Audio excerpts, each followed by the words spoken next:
welcome to YOUCANIC. Here we have a Kia with check engine light is on. We're going to read the codes and see, look at what those codes are, and we're also going to take a look at what part is faulty that could be causing those codes.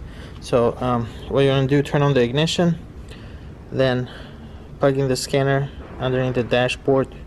The scanner, once it shows a power zone, you can go to read codes, press enter again to select stored codes.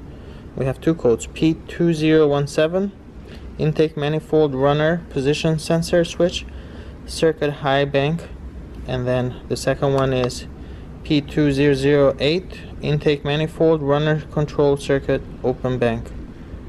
So let's take a look at what's causing these two codes. So right here is the part that could be defective, and what's the possible causes is right here.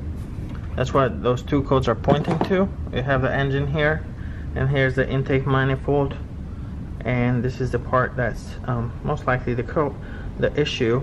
Of course, because that was codes for open circuit, it could be also an issue with this wiring right here. It could be an issue with the connector right there, or it could, in some cases, to be an issue with the ECU itself.